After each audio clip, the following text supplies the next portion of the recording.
Hello সবাইকে, good morning. আশা করছি সবাই ভালো আছো। এই গরমে যতটুকু ভালো থাকা যায় আর কি, আমিও আছি ওই আর কি। বুঝতেই পারছো গরমটা যা পড়েছে, সে তো আর বলার নয়। তো এইদিকে হরলিক্স গুলে নিচ্ছি খাওয়ার জন্য। মুখ চোখের অবস্থা দেখেছো কেমন একটা হয়ে গেছে, মানে গরমে আর কতই বা ভালো থাকবে, সে কেমন একটা শুকিয়ে গেছে, কেমন যেন একটা লাগছে, তাই না? তো ঠিক আছে, কি করব আর, এত গরম। তো খানিকটা বিস্কুট খেয়ে নিলাম, নিয়ে দেন হরলিক্সটা খেয়ে নিচ্ছি। ভালো তো লাগে না খেতে, কিন্তু কি করব বলো, খেতে তো হবেই। তো এদিকে ফোন দেখছি, আর দেখতে দেখতে হরলিক্সটা খেয়ে শেষ করে নিলাম। তারপরে এদিকে চলে এসেছি টিফিনের জোগাড় করতে। এখানে তোমার আলু আর টমেটো কেটে নিয়েছি, কেটে প্রেশারে দিয়ে দিচ্ছি। এরপর দিয়ে দেবো এর মধ্যে একটু হলুদ, আর দিয়ে দেবো নুন আর জল দিয়ে, আর কিছুটা লঙ্কা দিয়ে, বেশি দেবো না, 3-4টে মতন দেবো, দিয়ে সেদ্ধ বসিয়ে দেবো। প্রেশারে বসাচ্ছি এই কারণে যে তাড়াতাড়ি হয়ে যাবে। করব হচ্ছে আলু চচ্চড়ি।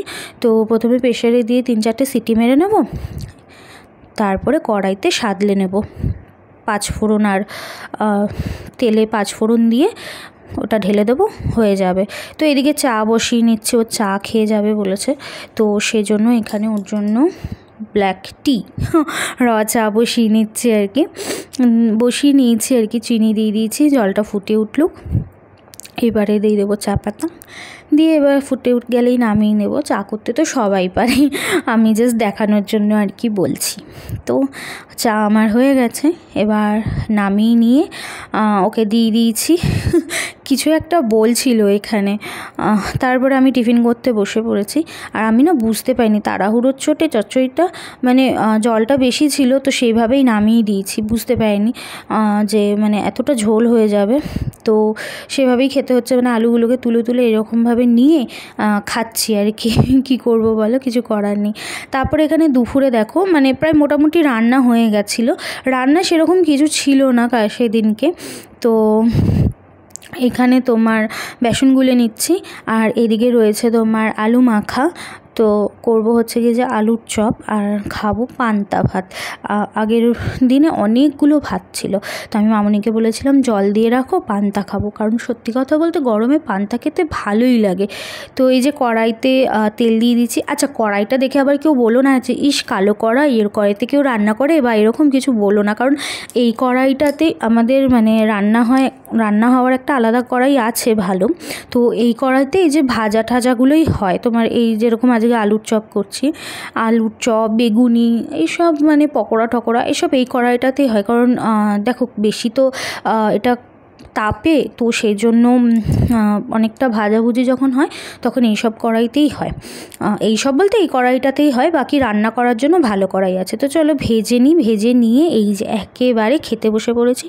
লঙ্কা ডলে নিলাম একদম ভাতের সাথে, আর ওইদিকে পাতে রয়েছে 2টো পেঁয়াজ।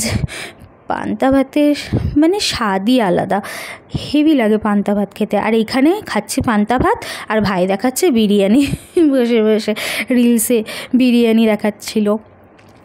তো পড়ে গেছে তোমার, এখানে দিয়ে দিয়েছে আলুর চপ মামনি পাতে। তো চলো খেয়ে দিয়ে একেবারে রেস্ট ফেস্ট নিয়ে সন্ধ্যের কাজ সেরে নিয়ে এই যে হাতের মধ্যে একটা ঝোলা ঝুলিয়ে নিয়েছি।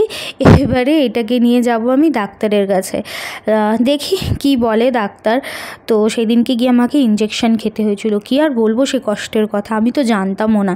তো এই যে রিক্সা ধরে নিয়েছে একটা, মানে আমাদের এখান থেকে রিক্সা পাওয়াটা চাপের হয় না, কিন্তু ভাড়াটা খুব নেয়। তো এটা দেখলাম সাধ্যের মধ্যে ছিল, তো বললাম, তো বললো যে চলো, তো রিক্সা করেই চলে যাই। তো রিক্সা করে চলে যাচ্ছি, কারণ অটো লাইন দিয়ে অটো ধরার মতন সময় এখন আমাদের নেই। এইখানে একটা অটোর লাইন, আমাদের বাড়ির থেকে বেরিয়ে একটা অটোর লাইন আছে, আর যে অটোটা করে ডাক্তার দেখাতে যাব সেটা আরও আর সামনে গিয়ে আছে। তো ওখানে প্রচুর লাইন পড়ে, সন্ধেবেলার দিকে প্রচুর লাইন পড়ে। তো তখন অটো ধরে যাওয়ার মতন সময় আমাদের হাতে ছিল না, তো সেজন্য রিক্সাটা পেয়েছিলাম, তো রিক্সা করে চলে যাচ্ছি। আর এই জায়গাটা খুব জ্যাম পড়ে, বাজারের কাজটা তো। তো এই যে চলে এসেছি ডাক্তারের কাছে, আসতে একটু দেরি হয়েছে অবশ্য, অনেক ভিড়ও বোধহয় হয়েছে। তো চলো ওপরে গিয়ে দেখি। তো এই তো চলে এসেছি ওপরে, সিঁড়ি ভেঙে উঠতে হয়।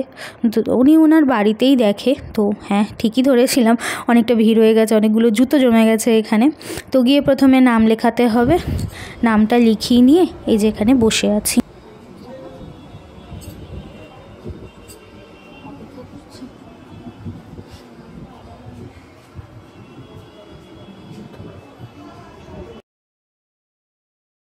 তো প্রায় অনেকক্ষণ ধরেই বসে আছি এখানে, 8:18 মতন বাজে। তো আর আমরা না আসলে এই বারান্দাটায় বসি, এই বারান্দাটাই সামনে দিয়ে না খুব সুন্দর হাওয়া আসে, তো সেজন্য আমরা ওখানেই বসি। তো ওখানে অনেকক্ষণ বসেছিলাম, আমাদের খিদাও পেয়ে গেছিলো, তো সেজন্য আমরা চলে এসেছি মোমো খেতে। তো হালকা ফুলকা খাবারের মধ্যে এটাই ঠিক লাগলো, তো এটাই নিলাম। আর আমাকে যদি কখনো জিজ্ঞেস করা হয় তুমি কি খাবে, আমার একটাই অ্যান্সার থাকে যে মোমো খাবো। তো 1 প্লেটই নিয়েছিলাম, তো সেটাই ভাগ ভাগ করে দুজন মিলে খেয়ে নিচ্ছিলাম আর কি আমরা।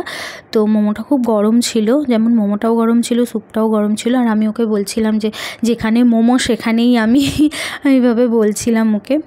তো খেয়ে নিচ্ছি মোমোটা আর কি, চাটনি দিয়ে, বেশ ভালো ছিল। 1 প্লেটই নিয়েছিলাম কারণ রাত হচ্ছে, আবার বাড়িতে গিয়ে খেতে হবে, তো সেই জন্য 1 প্লেটই ঠিক ছিল, দুজন মিলে ভাগ করে খেয়ে নিয়েছিলাম। তারপর এই যে এখানে বসে রয়েছি, বসে ওর সাথে ইয়ার্কি মারছিলাম আর কি, হাসছিলাম, ইয়ার্কি মারছিলাম। তারপরে তো ডাক্তার দেখানো হয়ে গেছে, ডাক্তার দেখানো হয়ে যাওয়ার পর ওখানে ইঞ্জেকশান আনতে গেছিলো। আমাকে ডক্টর জিজ্ঞেস করেছিল একটাও কি ইঞ্জেকশান নিয়েছো? তা আমি বলেছিলাম না নিইনি। তো নিইনি, সত্যি আমি নিইনি একটাও ইঞ্জেকশান। তো বললো ঠিক আছে আজকে একটা ইঞ্জেকশান তোমাকে নিতে হবে। আমি বললাম আজকেই নিতে হবে? বলছে হ্যাঁ আজকেই নিতে হবে। তো ব্যাস আমার তো হয়ে গেছে, আমি তো জানতামও না যে নিতে হবে। তো ওটা নিয়ে এসছে, আর এখানেও বসে বসে আমি না প্যানিক করছি। কি বলো তো, ছোটোবেলা থেকেই একটা রয়েছে যে একটা সূঁচের প্রতি একটা ভয়, যে হাতে সূঁচ ফুটবে, বাবারে বাবা। কিন্তু হ্যাঁ এই অবধি যতটা ব্লাড টেস্ট হয়ে গেছে, যতটা সূঁচ খেয়ে নিয়েছি, মনে মনে ভয়টা একটু কমে গেছে। তো সবে তো শুরু, এখনও আরেকটা বাকি আছে, আবার একটা ব্লাড টেস্ট হবে, সেটাও নাকি বললো ডাক্তার যে আরেকটা ব্লাড টেস্টও বাকি আছে, সেটাও হবে। জানি না এখন কতগুলো সুই হাতে ফোটাবে আর কতগুলো সুই আমাকে এখন খেতে হবে। তো এই যে আন্টিটা চলে এসছে ইঞ্জেকশন দিতে, আর আমি খুব হাসছিলাম। তো প্রথমে হাতা গোটাচ্ছিলাম, আমি যে হাতে হয়তো দেবে, বাট তবে বললো যে না হাতে দেবো না, কাঁধে দেবো। আর দেখেছো কী পরিমাণে হাসছি বলছে, আর উনি বলছিলেন দেখেছো কী সুন্দর হাসছে, হাসতে হাসতে ইঞ্জেকশন নেবে। তো একটু লেগেছিলো, যেটুকু লাগার সেইটুকু একটু লেগেছিলো। ঠিক আছে চলো। তো এই যে সব কমপ্লিট করে আমরা বেরিয়ে পড়েছি, আর আমার মুখটা শুকিয়ে গেছে, হাতটা ব্যথাও করছিল, জল তেষ্টাও পেয়েছিল খুব পরিমাণে। মোমো খাওয়ার পর অতটা মানে জল খাইনি, তো জল তেষ্টাও পেয়েছিল। তো বললাম আগে চলো জল খাই, তারপরে বাড়ি যাব। তো এই যে দোকানে চলে এসেছি, জলের বোতল নিতে যাচ্ছে।